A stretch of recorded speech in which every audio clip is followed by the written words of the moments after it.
Hey guys, welcome back to Antel Economics, where today we have podcast 9 hosted by myself and Ravi. Today we're going to be talking about emerging economies in 2020. Yes, emerging economies in 2020. But before we get started, tweet of the week.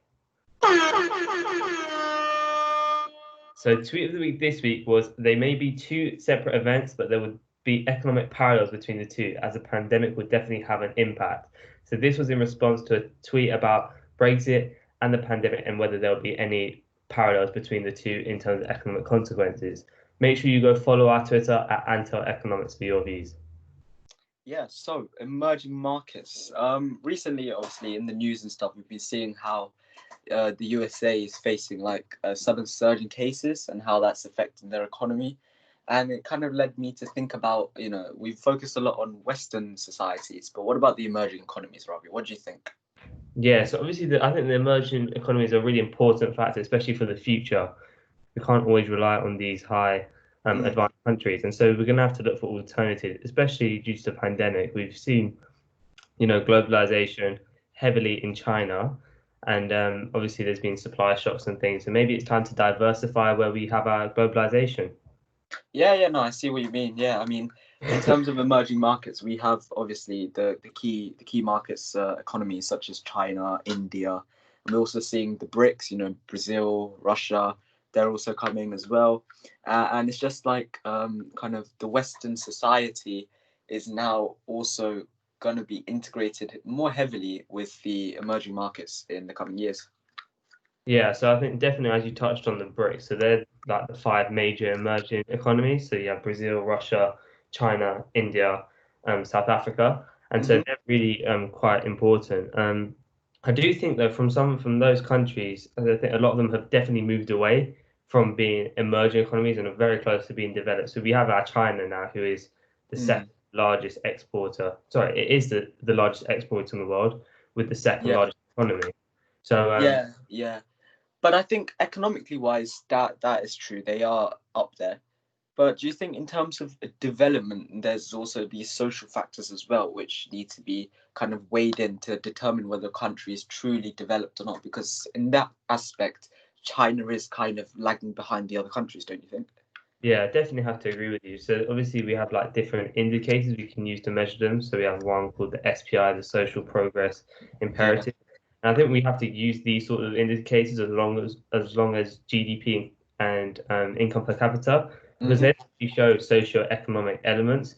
But I think Yeah. they're really important for well-being. So as you just touched on China, there's quite a large urban-rural disparity between the two countries, and I think this is Yeah. quite important. And I think it's one of the stumbling blocks and one of the key reasons why they haven't fully emerged as a country.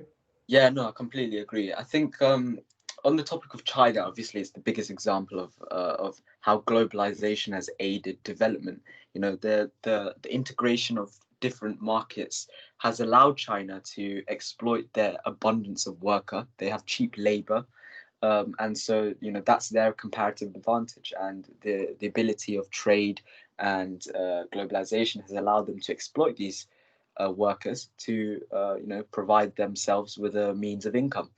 What do you think the effects of the pandemic in terms of globalization is for countries like India and China, where a large amount of their income is coming from overseas, kind of outsourcing and those kind of things? Yeah, so I think as we've touched on before in previous podcasts, I think we may start to see a reduction in the amount of outsourcing to these countries. We could see countries like the UK, the USA looking for alternatives closer to home. So Yeah. therefore, there's less chances of supply shocks and build-ups, and they have more control essentially. Yes. So So do you think that we're going to be seeing more protectionism in the future? yeah, I think we could see more protectionism in the future, definitely towards certain countries. I Hmm. think I think India definitely has an opportunity to definitely emerge. But what do you think of the environmental consequences of a country like China, where it has obviously a very large amount of globalization occurring? I think that to develop to an extent of Western economies like the UK and the USA, there will definitely have to be environmental impacts. I mean, you know, we're looking at the countries now and we're seeing how China is the biggest polluter. India is also up there. And in comparison to the UK, for example, obviously population is a factor, but we're not seeing as much pollution. Similar with the USA, they're obviously a big producer of pollution, but they're doing stuff to target it. But I think you need to consider the fact that whilst these Western economies were developing, while they were in the same stage as China and India, they also were producing pollution, like the Industrial Revolution. The UK, the United Kingdom, their empire produced so much pollution, and we're still seeing the effects of it now. So I think for countries to aim for rapid development without having the environmental impact of it, I think it's quite unrealistic. Yeah, I see your point there. But what about, say, for example, instead of countries like the UK, the USA outsourcing a lot ahead, they do export heavy amounts of their manufacturing to places like China. What Mm. about diversifying where they place it? Would that help the environmental impacts? I think in doing so, or I mean, first of all, logistically, I don't think that will happen because firms are going to be looking for the cheapest way of Yeah. operating. So if they have factories in different locations, then the transportation costs, the logistics of that, hiring people, it's all just a big production cost that they don't want they don't want to exist.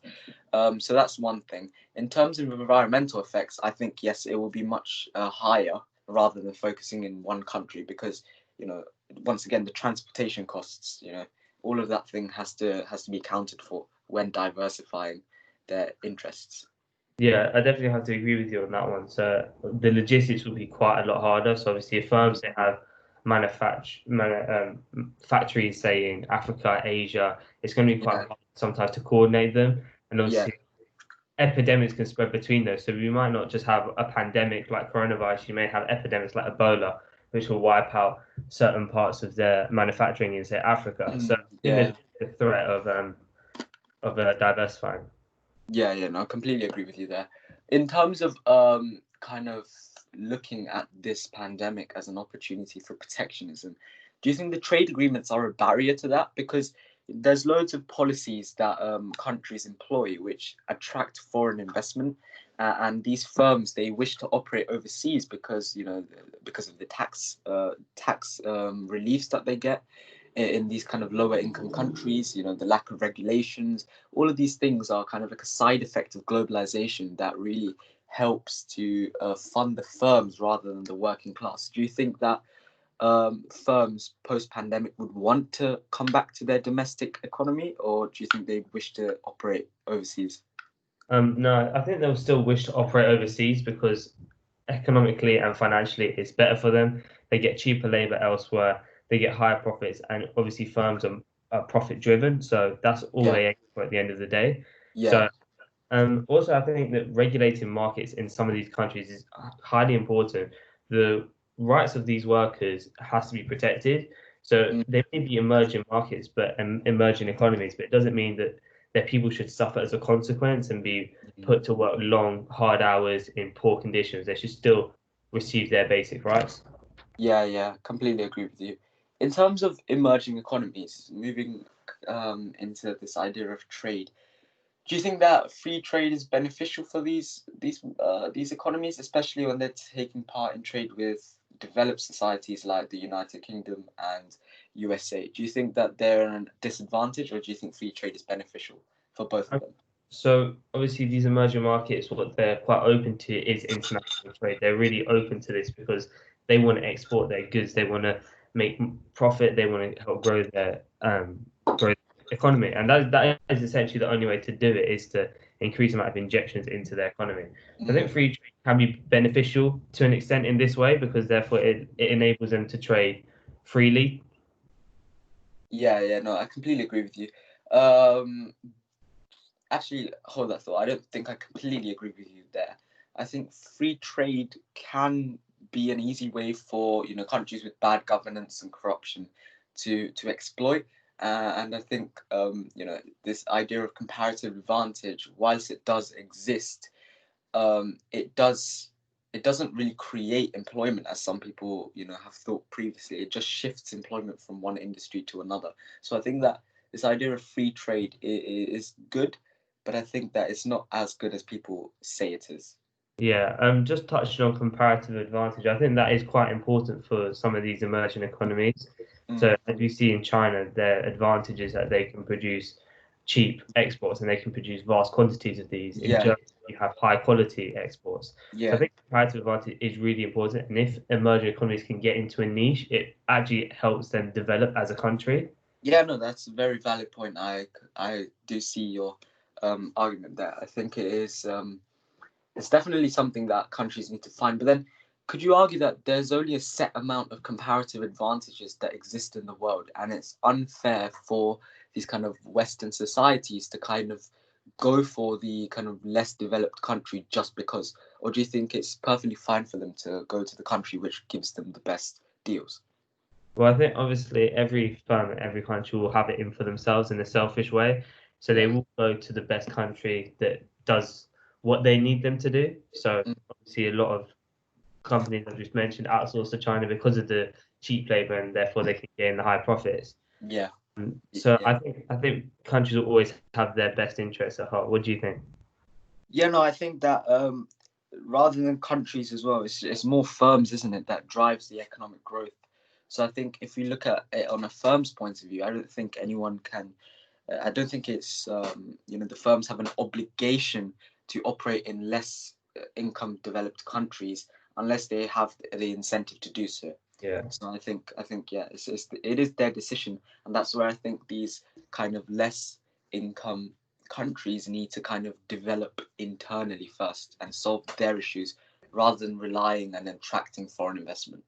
Yeah, I definitely agree. I think these countries must sort out their own like political instability, factors like that. What was I going to say?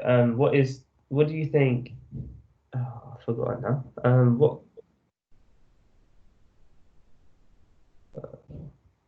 Have you forgotten? I've forgotten. Yeah, it's gone out of my mind. About that. I got it. So, what countries? How do you think the future of emerging markets could become emerged? Like, obviously, for China and India, we've had a lot of globalization. So, what could they do to emerge?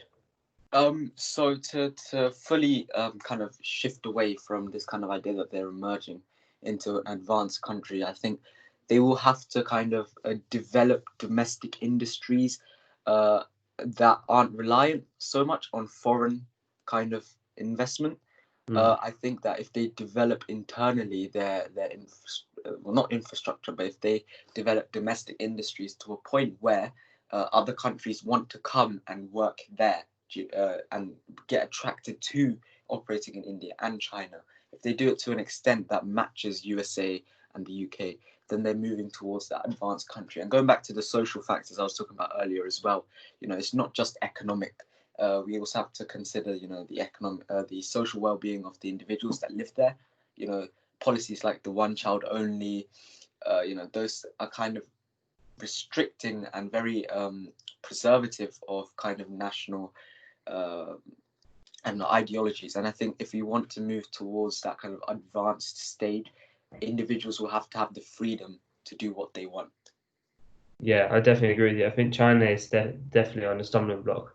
I think some of their policies definitely hold them back. They're not always adequate, as you would say, for a developing country. Yeah. And so to actually become a fully immersed country, I think that is something that they need to target on because I think they have done a lot of domestic work. They've got companies now which have footholds in global markets.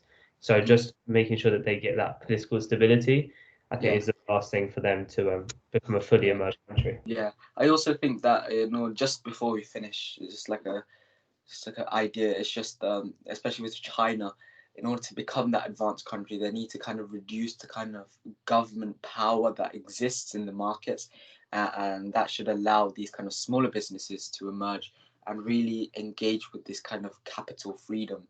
And I think that is key to developing the country into an advanced state.